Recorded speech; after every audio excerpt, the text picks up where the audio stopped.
श्रीमद् भागवत सुनने वाले सभी श्रोताओं को राधे राधे। पिछले पार्ट में हम सब ने सुना कि भगवान ने इंद्र का मान मर्दन किया और ब्रजवासियों की इंद्र के कोप से रक्षा की तथा भगवान ने कृष्णावतार में देवताओं और सुरों का मान मर्दन किया। तो इंद्र दशमी के दिन अक्षय तृतीया से नवमी पर्यंत 7 दिन तक लगातार वर्षा होती रही। तब जब नवमी के दिन इंद्र आया और देखा कि ब्रज में धूल उड़ रही है तो वो मान गया कि ये प्रभु ही सर्वशक्तिमान है और मेघों से कहा भाग जाओ यहाँ से, और सभी मेघों को भगा दिया। और एक दिन बाद दशमी को इंद्र एकांत में प्रभु से क्षमा याचना मांगने आया और कामधेनु गाय को भी आगे करके लाया तथा भगवान की उसने स्तुति की। इंद्र कहता है कि प्रभु विशुद्ध सत्वं तव धाम शांतं तपोमयं भस्तरजस्तमस्कं मायामयोऽयं गुणसम्प्रवाहै न विद्यते ते ग्रहणानुबद्धा। पिता गुरुस्त्वं जगतामुधेशं दुरत्यया काल उपातदण्डा हिताय स्वेच्छा तनुभिः समीहसे मानं विधुन्वन् जगदीशमानिनाम् मानं विधुन्वन् जगदीशमानिनाम्। इस प्रकार प्रभु की 10 श्लोकों में दशमी के दिन आकर इंद्र ने स्तुति की और कामधेनु गाय को जो आगे करके लाया था उसी से भगवान का दुग्धाभिषेक करके भगवान का नाम गोविंद रखा। तो भगवान उससे प्रसन्न हो गए और इंद्र से कहा, इंद्र गम्यताम चक्रबद्धं वा, इंद्र तुम्हारा कल्याण हो और अपने अहंकार को त्याग कर मेरी कृपा का सदा अनुभूति करते रहो और अपने अमरावती में जाके स्वर्ग में राज करो। इस प्रकार भगवान ने इंद्र से कहा। भगवान कहते हैं कि मैं जिस पे अनुग्रह करता हूँ उसका सबसे पहले जो धन है वो ही हर लेता हूँ। यस्याम अनुग्रहामि हरिष्ये तद्धनम शनै। एक बार अर्जुन ने पूछा कि प्रभु ये बताओ आपकी कृपा हो रही है इसका कैसे पता पड़े। तो भगवान कहते हैं कि अर्जुन यस्यामहमनुग्रामि हरिष्ये तद्धनं शनै ततो धनं त्यजन्त्यस्य स्वजनो दुःखितम्। अर्जुन मैं जिसके ऊपर कृपा करता हूँ उसका सबसे पहले जो धन है उसका धन का हरण करता हूँ, क्योंकि भगवान का जो आहार है वो अहंकार है और मनुष्य के पास धन का ही अहंकार होता है। मामैश्वर्यं श्रीमदान्धस्य दंडपाणिं न पश्यति। जो मेरे ऐश्वर्य और मेरा धन को पाकर जो मदान्ध हो जाते हैं और मुझ ईश्वर को नहीं देखते हैं तो उनको मैं तम भ्रंशयामि संपदभ्यो, मैं उनकी जितने भी धन संपदा होती है सबको। तम भ्रंशयामि संपदभ्यो यस्य चेच्छाम्यनुग्रहम्। मैं जिस पे कृपा करना चाहता हूँ उसकी पहले जो जिसमें उसकी आसक्ति होती है मैं उसको ही समाप्त कर देता हूँ। अगर तुम्हारी धन में आसक्ति है तो धन को समाप्त कर दूँगा, और जब धन समाप्त हो जाएगा तो इस संसार का स्वरूप तुमको दिखेगा। क्योंकि जब मनुष्य के पास धन होता है तभी संसार के सभी लोग उसका सम्मान आदर करते हैं, और जब धन उसके पास नहीं रहता है तो जो उसके सगे संबंधी होते हैं वो उसका निरादर कर देते हैं और उसको त्याग देते हैं। ततो धनम त्यजन्तस्व स्वजनों, और उसको उसके दुख की हालत में ही छोड़ देते हैं। तो भगवान कहते हैं बताओ ऐसी कृपा चाहिए तुमको। फिर भगवान कहते हैं कि जब उसको इस दुनिया का असली स्वरूप पता पड़ जाता है कि भाई कोई किसी का नहीं है, तब वह संत महात्मा की शरण में जाता है। और फिर जो संत महात्मा हैं उनसे कहता है कि प्रभु दुनिया में देख लिया कोई किसी का नहीं है, अब आप बताओ मैं क्या करूं। तब जो संत महात्मा हैं वो उसको मेरे पास भेज देते हैं अपना शिष्य बनाकर। और शिष्य भी वो ऐसा जब हो जाता है कि जब वो किसी का आसरा, सबका आसरा छोड़कर सबकी मतलब किसी के भी प्रति उसकी आसक्ति न हो, तब मैं उसको स्वीकार करता हूँ। आशा एक राम पे बाकी आशा छोड़ दे, नाता एक राम जी से बाकी नाता तोड़ दे, तब मैं उसको अपना लेता हूँ। अब प्रश्न उठता है क्यों जी, क्या भगवान तुम्हारा धन हरण करके ही कृपा करते हैं?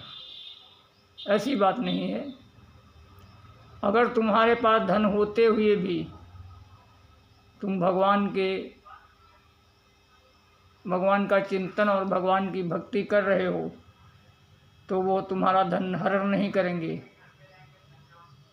शर्त इतनी है कि उसमें आसक्ति नहीं होनी चाहिए धन में।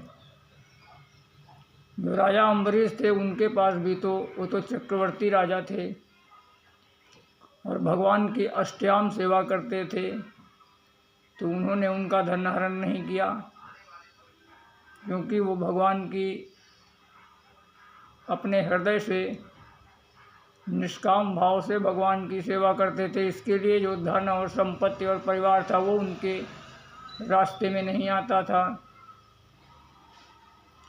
तो इस प्रकार भगवान इंद्र को कहते हैं कि गम्यताम शक्रबद्धम व क्रियताम मे अनुशासनम। अहंकार को त्याग कर और मेरे अनुशासन के हिसाब से तुम राज्य करो। अब यहाँ पर यह बात देखने वाली है कि जो ब्रह्मा जी थे, ब्रह्मा जी ने भगवान के ग्वाल बालों को 1 वर्ष तक छुपा कर रखा, और जब सत्य का पता चला और जब ब्रह्मा जी को सत्य का पता पड़ा कि यही सर्वेश्वर भगवान हैं, तब वो सभी ग्वाल बालों को, गायों को वापस कर गया और भगवान से 40 श्लोकों में भगवान की स्तुति की। लेकिन भगवान ने ब्रह्मा जी से बात भी नहीं किया और ब्रह्मा जी अपने धाम को 3 परिक्रमा लगाकर चले गए। और ये जो इंद्र था इसने ब्रज को तो एकदम डुबो डालने के लिए ही मेघों को आदेश दिया था, और इसने बहुत कष्ट दिया, तो भी भगवान ने तो इंद्र को 10 श्लोक की स्तुति में ही इंद्र को प्रभु खुश हो गए और कह दिया गम्यताम शक्रभद्रम वा, इंद्र जाओ तुम्हारा कल्याण हो। तो इंद्र को माफ़ कर दिया, लेकिन ब्रह्मा जी को नहीं क्षमा किया। जबकि देखा जाए तो इंद्र का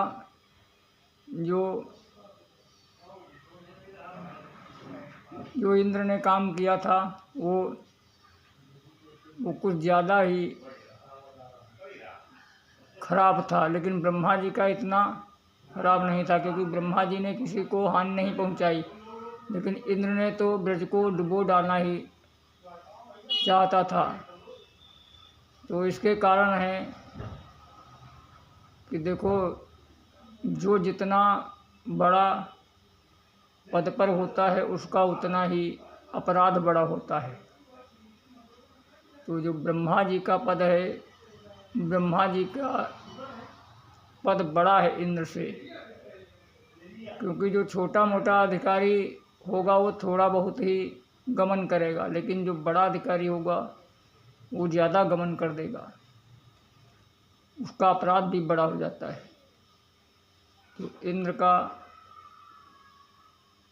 ब्रह्मा जी के एक दिन में 14 इंद्र बदल जाते हैं,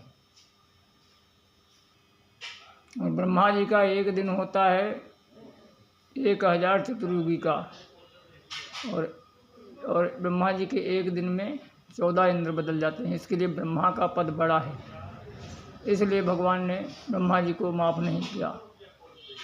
दूसरा कारण ये है कि जब बड़े अधिकारी नाराज़ हो जाएं तो वहाँ से चला जाना ही अच्छा होता है, और फिर जो उस अधिकारी का बहुत ही प्रिय मित्र हो उसके साथ जाओगे तो वो उसके साथ जाओगे जब, तो वो अधिकारी जब उससे प्रेम से मिलने लगेगा तो तुरंत ही तुम क्षमा मांग लोगे, तो वो चाहे जितना बड़ा अपराध हो क्षमा कर देगा। तो इंद्र ने यही किया। इंद्र जो कामधेनु गाय को साथ लेके आया था, उसने वो गाय को आगे करके लाया, और भगवान ने जब गाय माता को देखा तो भगवान प्रसन्न हो गए, और तुरंत ही इंद्र ने उसी समय क्षमा मांग लिया, और भगवान ने उस इंद्र को माफ़ भी कर दिया। तीसरा कारण ये है कि जो ब्रह्मा जी थे उन्होंने ब्रजवासियों को भगवान से 1 साल दूर रखा, तो इसके लिए भगवान 1 साल तक खुद ही गाय बछड़ा सब बने रहे। तो भगवान को भक्तों से अलग कर देता है, उस पर भगवान उसको कभी माफ़ नहीं करते। और इंद्र ने अपराध तो बड़ा किया, लेकिन उसने 7 दिन सभी गोप ग्वाल गोपियों को भगवान के साथ एक ही छत के नीचे रखा। इसके लिए भगवान प्रसन्न हो गए। उसने भगवान के भक्त हृदयों को उनके पास 7 दिन तक रहने का सौभाग्य दिया। इसके लिए इंद्र के ऊपर भगवान खुश हो गए। अब इस प्रकार इंद्र को भगवान ने विदा किया, और अब दूसरे दिन एकादशी आ गई। तो जो नंद बाबा हैं वो एकादशी का व्रत करते हैं। तो और कैसा एकादशी का व्रत, वो भी निराहार। तो जब निराहार करते हैं तो रात में नंद बाबा की नींद खुल गई, और 12 बजे ही उठकर जमुना जी स्नान करने चले गए। उनको लगा कि 4 बज गए। एकादश्याम निराहार समभ्यर्च्य जनार्दना स्नातुं नंदस्य कालिन्द्यां द्वादश्याम जलमाभिषक्त। तो जब नंद बाबा 12 बजे रात में यमुना जी स्नान कर गए तो जो वरुण के दूत थे वो नंद बाबा को पकड़ के वरुण लोक ले गए। रात के समय में जलाशय और नदियों में स्नान नहीं करना चाहिए, क्योंकि उसमें जो जल के देवता वरुण है वो विश्राम करते हैं। तो नंद बाबा को वरुण लोक ले गए, और इधर ग्वाल बाल सब इंतज़ार करते रहे कि नंद बाबा भी स्नान करके वापस नहीं आए। जब बहुत देर हो गई तो सोचा कि नंद बाबा डूब गए और सभी ब्रज में गए और कन्हैया से कहे कि बाबा तो जमुना जी में डूब गए लगता। तो कन्हैया आए और उन्होंने तुरंत ही जमुना जी में छलांग लगा के सीधा वरुण लोक में गए। और जब वरुण लोक में गए तो वहाँ के जो स्वामी वरुण थे उन्होंने भगवान की विधिवत पूजा अर्चना किया और सिंहासन पर बिठा दिया कि प्रभु अहोभाग्य हमारे प्रभु हमारे यहाँ पधारे, बोलिए क्या प्रयोजन से आए हैं। तो भगवान ने कहा भाई तुम हमारी तो पूजा कर रहे हो, हमारे पिताजी जो हैं इनको तुमने बांध के डाल रखा है। तब जो वरुण थे उन्होंने कहा कि ये तुम्हारे पिता हैं? बोले हाँ। तब तुरंत उन्होंने नंद बाबा के जो वरुण पास था उससे उनको मुक्त किया और अपने दूतों को वरुण कहने लगे कि अजानता मामे किन कारेण मूढ़वेदिना, अजानता मामेकिन मूढ़ेन कार्यवेदिना, आनीतोऽयं तव पिता भवान क्षन्तुमर्हसि।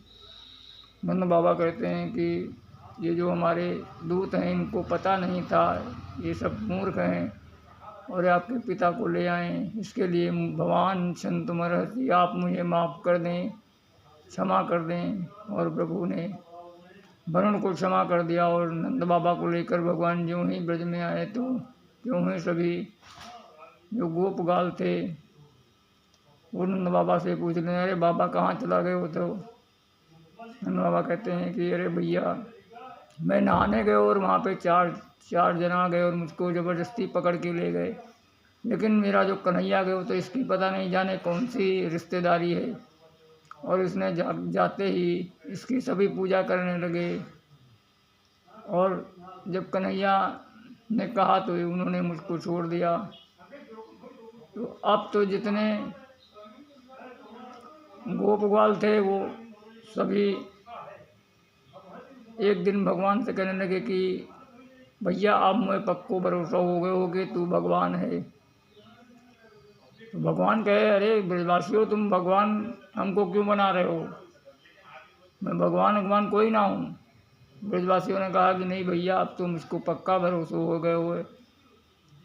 और भगवान ने सोचा अगर इन्होंने समझ लिया कि भगवान है तो अलमारी में जाके बिठाल देंगे और 4 चिरौरी का भोग लगा के कहेंगे तेरा तुझको अर्पण क्या लागे मेरा, और मेरा जो खेलना कूदना है सभी बंद हो जाएगा। तो भगवान ने ब्रजवासियों से कहा कि ब्रजवासियों तुम भगवान तो हमको बनाओ ना। तो ब्रजवासी बोले कि लाला अगर तू भगवान है तो बनो रहे, हमें कोई दिक्कत नहीं, लेकिन अगर तू वही भगवान है तो मुझे एक दिन वैकुंठ का भी दर्शन करा दे। तो भगवान ने कहा ऐसी बात? तो ब्रजवासी ने कहा हाँ। तो भगवान ने कहा कब दर्शन करोगे? तो ब्रजवासी ने कहा अभी करा दे। तो भगवान उनको तुरंत लेकर ब्रह्मकुंड में आ गए जो रंगजी मंदिर के पास है। और उन्होंने भगवान ने कहा जो वैकुंठ जाना चाहे वह या कुंड में कूद जाए। अब तो ब्रजवासी हैरान, सोचे कि ये कौन से कुंड में कूदने कह रहा है। तो ब्रजवासियों ने कहा कन्हैया मैं हम तुम पे विश्वास करते हैं। तो कन्हैया कहने लगा हाँ कूद जाओ। तो ब्रजवासी कहते हैं कि अच्छा ये बताओ वैकुंठ में जाएंगे तो वहाँ से वापस भी आ जाएंगे या वहीं पे बस जाएंगे? कन्हैया ने कहा जब तुम चाहोगे तो वापस आ जाओगे। तो ऐसा कहकर ब्रजवासियों ने कहा ऐसी बात है। तो सभी धमाधम ब्रह्मकुंड में कूद गए और डुबकी मारी कुंड में पहुंच गए वैकुंठ। लो वैकुंठनाथ भगवान की जय। अब वहाँ पे जब ब्रजवासियों ने देखा तो सभी कोई 4 हाथ वाले चले आ रहे हैं और भगवान की दिव्य स्तुति कर रहे हैं, और कोई 4 मुँह वाला, कोई 5 मुँह वाला, कोई 6 मुँह वाले ऐसा देखकर ब्रजवासी तो सभी हैरान हो गए, बोले भैया ये कौन सा देश आ गए यहाँ पे। तो एक ब्रजवासी ने एक भगवान के पार्षद से कहा, राम राम जी। तो पार्षद ने मुंह पे हाथ रखते हुए कहा, मौनम आस्ताम, चुप रहो। अब तो ब्रजवासी डर गए, सोचा कि भाई, एक ब्रजवासी कहने लगा कि भाई यहाँ की कोई दूसरी भाषा होगी। अब कहीं पे राम राम, कहीं पे राधे राधे, कहीं पे हेलो हेलो, तो कहीं पे हाय हाय। इस प्रकार की अलग अलग क्षेत्रों में अलग अलग भाषा होती है। तो ब्रजवासी यूं ही भगवान की तरफ देखा तो देखा कि रे ये तो कन्हैया बैठा है। वृंदावन में तो ये 100 फन वाले कालिया नाग पे ऊपर बैठ नाच किया करता था, और यहाँ तो 1000 फन वाले के ऊपर बैठ गया है। जो ही भगवान को देखा तो ये सभी भगवान के पास जाने के लिए उत्सुक हो गए। तो जो ही वहाँ पर सातवीं ड्योढ़ी के पास पहुँचे तो ही पार्षदों ने रोका, सावधान, इससे आगे कोई नहीं जाएगा। अब तो बेचारे ब्रजवासी परेशान, यहाँ तो कोई बात भी नहीं करता है। तब और वहाँ पे विविध देवी देवता दिव्य छंदों में भगवान की स्तुति कर रहे थे। कोई कनक मंजरी छंद से, कोई शार्दूल वृक्कीड़ित छंद से भगवान की स्तुति कर रहे हैं। तो ब्रजवासियों ने देखा कि भाई यहाँ तो कोई बात ही ना करे किसी से। तो अब तो पीछे जो मुड़ के देखा तो कन्हैया का कहीं पता ना है। तो अब बेचारे घबरा गए। उन्होंने मन में सोचा कि कन्हैया मेरी रक्षा करियो। तो जो ही भगवान को स्मरण किया तो ही वो फिर धमाधम कुंड से बाहर निकल के आ गए। और भगवान ने सभी ब्रजवासियों से पूछा कि भैया बताओ वैकुंठ कैसो लगो। तो सभी ब्रजवासी कह रहे कि कन्हैया सच सच बताओ, मैं बुरा मत मानियो, मुझे तेरो वैकुंठ बिल्कुल भी अच्छो ना लगो। भगवान बोले क्यों? ब्रजवासी बोलते वहाँ कोई बात ही ना करता। तो भगवान ने सभी ब्रजवासियों को वैकुंठ का दर्शन कराया। तो वैकुंठनाथ बड़े दुर्लभ, वहाँ पर शेष महेश गणेश सुरेश दिनेश जाहि निरंतर गावें। और वहीं पे ये जो वृंदावन में कन्हैया हैं ये बहुत ही सुलभ हैं। ताहि हीर किछो हरियाँ छछियाँ बरि छाछ पे नाच बन जावें। तो भगवान जो वैकुंठनाथ हैं वो बहुत दुर्लभ हैं, और जो ब्रज के कन्हैया हैं ये सबके लिए सुलभ हैं, गायों के लिए भी सुलभ हैं, सभी जीव जंतुओं के लिए सुलभ हैं। गोपियाँ कहती हैं कि कन्हैया नाच के दिखाएगो तो ताज़ा मक्खन खिलाऊंगी, तो कन्हैया ठुमक ठुमक के नाचने लगते हैं। तो इस प्रकार भगवान ने सभी को वैकुंठ के दर्शन कराया। बोलो वैकुंठनाथ भगवान की जय। अब शेष कथा अगले पार्ट में, और आगे अब महाराष्ट्र की चर्चा होगी। जय श्री कृष्णा, जय श्री राधे।